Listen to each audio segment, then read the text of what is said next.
Conceptual question number 1.9. Why do water waves reflect at the boundary of shallow water and deep water?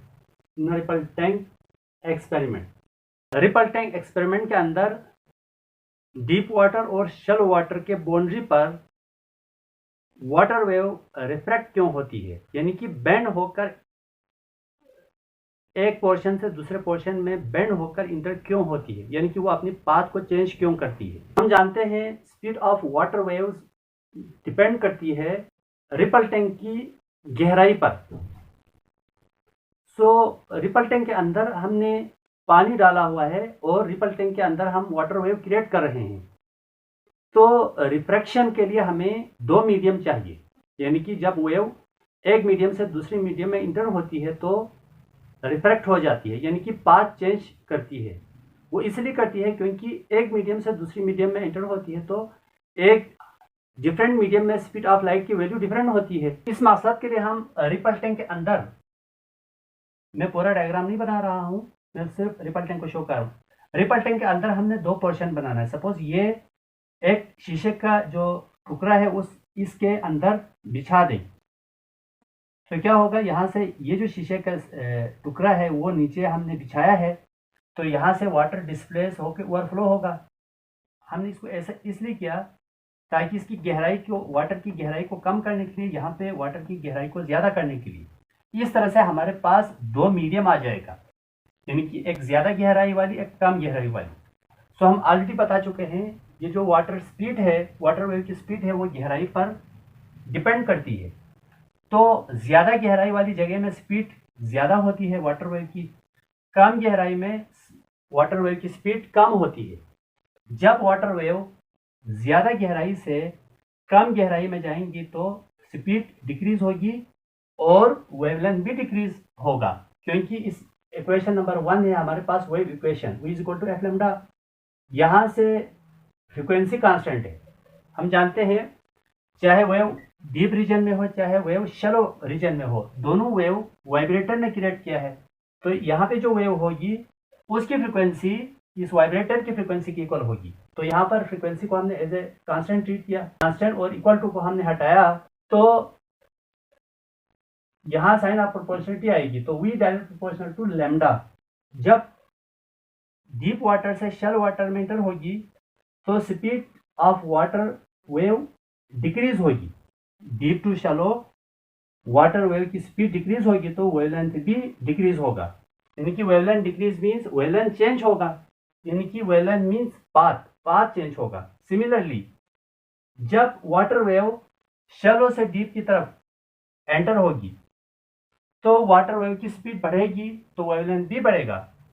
Wavelength बढ़ने का मतलब wavelength change होगा, यानी कि wavelength change होने का मतलब पाथ चेंज होगा। तो इस तरह से जब एक मीडियम से दूसरी मीडियम में या ज़्यादा गहराई से कम गहराई में या कम गहराई से ज़्यादा गहराई में जब वाटर वेव इंटर होगी तो वो अपना पाथ चेंज करता है due to change in speed and wavelength. हम यहाँ लिख सकते हैं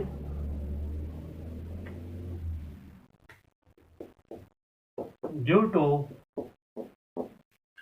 change in speed and wavelength.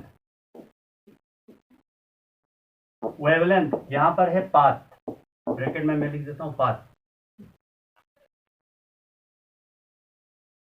The water waves change its path. This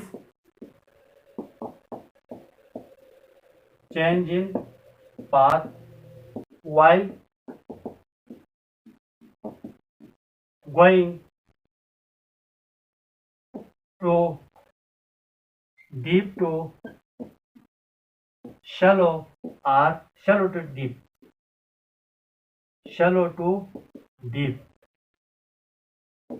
is called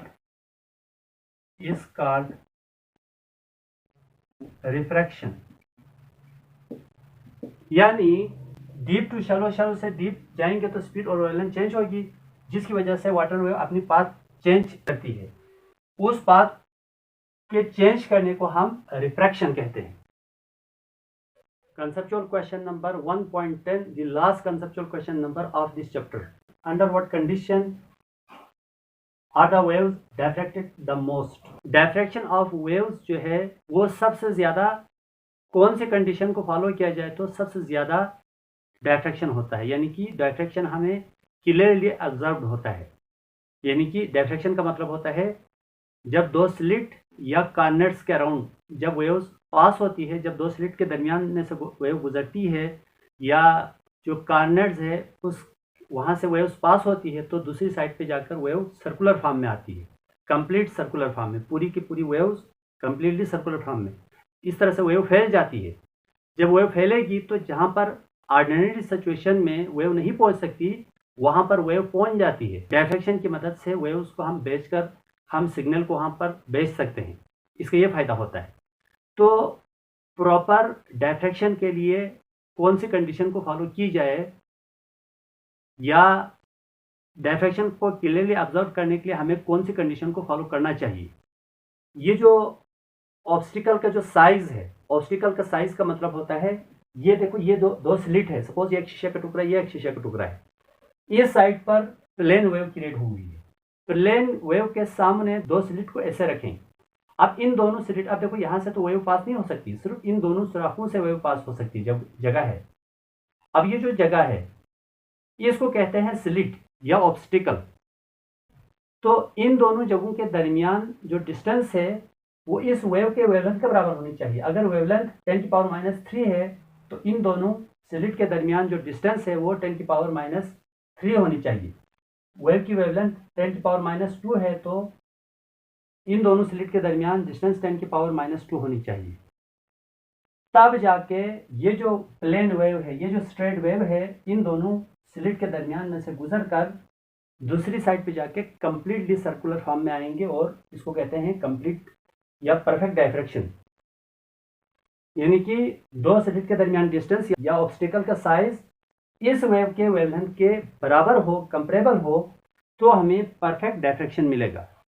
लेकिन अगर ये जो स्लिट है इनका डिस्टेंस ज़्यादा हो, जैसे कि मैं यहाँ पे बना रहा हूँ, ये जो स्लिट है इनके दरमियान जो डिस्टेंस है वेव की वेवलेंथ से बहुत ज़्यादा हो, ये वेवलेंथ से तो बहुत बिग है, तो क्या होगा, ये जो वेव है इस साइड पे जाके दोबारा स्ट्रेट में ही आएंगी, लेकिन सिर्फ ये जो कॉर्नर साइड से थोड़ा सा बेंडिंग होगी, लेकिन बाकी वेव एज इट इज ये जो स्ट्रेट वेव यहाँ पर भी स्ट्रेट रहेगी, सिर्फ साइड वाले थोड़ा सा बेंड होगा। इस तरह से यहाँ पर परफेक्ट डिफ्रैक्शन नहीं होगा तो वेव नहीं फैलेगी। तो अगर यहाँ पर सिग्नल को भेजना चाहते हैं तो सिग्नल यहाँ पे नहीं पहुँचेगी, क्योंकि यहाँ पर तभी पहुँचेगी जब ये मुकम्मल बेंड होगी। जब बेंड होगी तो ये आगे फैल जाती है, तो जहाँ सिग्नल नहीं पहुँचना है वहाँ पर भी सिग्नल पहुँच जाता है। नेशनल बुक फाउंडेशन की क्लास 10 फिजिक्स के फर्स्ट चैप्टर के जो कंसेप्चुअल क्वेश्चन है वो तमाम अपलोड हो चुके हैं, लिहाजा आपने वीडियोस को केयरफुली वॉच करना है। और वाइट बोर्ड पर हमने हर वीडियो के अंदर 9 से 2nd ईयर तक conceptual plus numerical proper notes लिखा हुआ है, उसको आपने याद करना है। जितनी मेहनत हम आप पे कर रहे हैं उतनी मेहनत अगर आप अपने ऊपर भी करेंगे तो इंशाल्लाह आपके 90+ में मार्क्स आएंगे।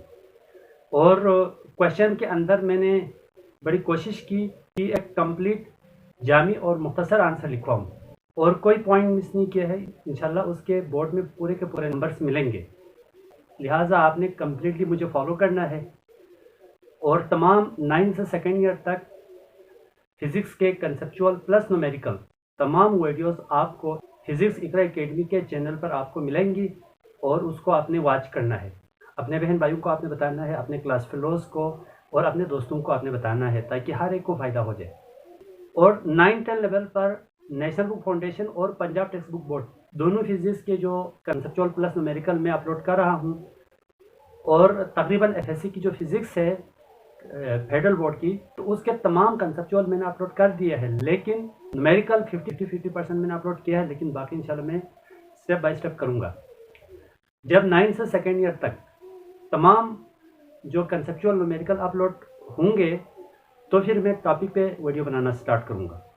तो इंशाल्लाह ताला आपको हर टॉपिक के हवाले से, हर कंसेप्चुअल क्वेश्चन, हर एक्सरसाइज के क्वेश्चन के हवाले से आपको आंसर मिलेंगे, लेकिन स्टेप बाय स्टेप इसके लिए आपको थोड़ा सा सब्र करना पड़ेगा, क्योंकि हम डेली वीडियो अपलोड कर रहे हैं। तो एक वीडियो को बनाना, एडिट करके अपलोड करना बहुत टाइम कंज्यूमिंग भी है और मेहनत भी लगती है, लेकिन ये मेहनत हम आपके लिए कर रहे हैं। आपने अपने ऊपर भी मेहनत करनी है, आपने हमें फॉलो करना है। साल के शुरू से आपने मेहनत करनी है। देखिए, पेपर के करीब आप मेहनत करेंगे ना, आपके नंबर नहीं आएंगे, ये एक फैक्ट है। आपने साल के शुरू से आपने डेली आपने इंशाल्लाह वीडियो जो कंसेप्चुअल, न्यूमेरिकल, इनमें से काफ़ी क्वेश्चन कहता है 50-60% इसी में से ही आते हैं, बाज़ 70% भी आ जाते हैं पेपर में। तो इनको आपने साल के शुरू से डेली 1-1 घंटा आपने वीडियो वॉच करनी है, अगर आप अच्छा नंबर लाना चाहते हैं। तो पिछले 7-8 साल से मैं पढ़ा रहा हूँ, हर तरह के मैंने नोट्स स्टूडेंट को मैंने लिखवाया पिछले 7-8 सालों में। तो फिर मैंने उन जो मवाद का, यानी कि उन कंटेंट का मैंने इंतखाब किया जिन कंटेंट के लिखने से स्टूडेंट के पूरे नंबर आए। और मैंने ये जो वीडियो मैं बना रहा हूँ, पिछले 7-8 साल जो टीचिंग एक्सपीरियंस है उसकी बुनियाद पर मैं बना रहा हूँ आपके लिए। तो लिहाजा आपने इससे फ़ायदा उठाना है और अपने दोस्तों को और हर एक फ्रेंड को आपने बताना है, ताकि उनको भी फ़ायदा हो जाए और इस कार्यक्रम में आपका भी पार्टिसिपेशन हो। Thank you very much.